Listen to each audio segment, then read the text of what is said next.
Greg Shoemaker, tristatefootball.com here at Welcome Stadium, where the Thurgood Marshall Cougars have just defeated the Northmont Thunderbolts 32-22, and I'm with Vayante Copeland and had a great night, over 100 yards rushing and 2 interceptions on defense, giving Copeland 21 for his career. And Vayante, you beat a Division I team tonight. How's that feel to come out of the gate and beat a GWAC Central team?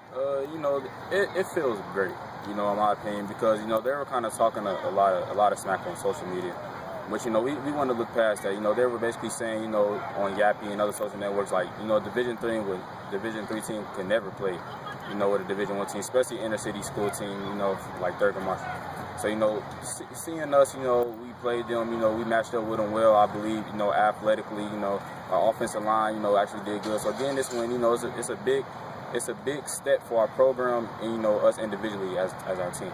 Well, one of the things you talk about steps, this schedule is going to get a lot more difficult. How fun is it for you playing such a challenging schedule, and what are you looking forward to coming up? I'm looking forward to every game. Every game's not easy. Just because we may have beat some teams in the past, they regroup. They have a lot of good seniors this year, like CJ, Alter. We played Wentwoods again. We lost to them last year. St. Vincent, St. Mary, the division, defending champ, in D3. So it's a big task for us. But as long as we stick to what our coaches say, our game plan and everything for the games, we'll be all right. As a senior leader, what were you most impressed about tonight from your performance as a team? I loved our effort. Sometimes we got down. Sometimes they scored more points than the team normally would on us. But I loved our effort. We ran to the ball.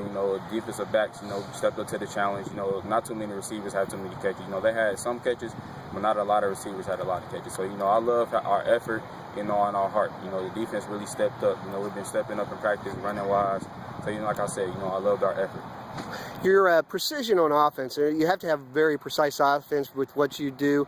What do you guys do? I mean, how much do you work on that in practice? I mean, how much time is actually devoted to that offense? A lot of our offensive line, they kind of did it in their Pee Wee years, but at Thurgood Marshall, we illustrate that a lot.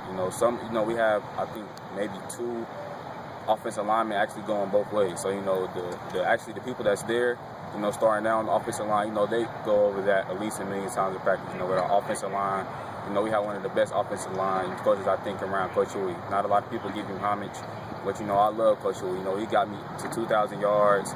Last year, I really respect him. So, our running backs, they do a lot of grind to heel work. So, our coaches, illustrate a lot about that, running wise, offensive line wise. Before I let you go, one last question. You're going to continue your football career at Michigan State. Talk about why you made that decision to go there, and how excited are you for that coming up? I believe with Michigan State, I had the most comfort with the coaching staff. With Coach Barnett, Coach Narduzzi, Coach D'Antonio. Coach D'Antonio was the only head coach, out of all the schools that offered me that actually came up there. When he first came up there, I was shocked. Like, is that Coach D'Antonio? Walking the halls of Thurgood Marshall. So, when I went up there, I seen a lot of things that I love, a lot of things that I like. I just wanted to be a part of the program. There you go. Vayante Copeland with a great night tonight as Marshall knocks off Northmont.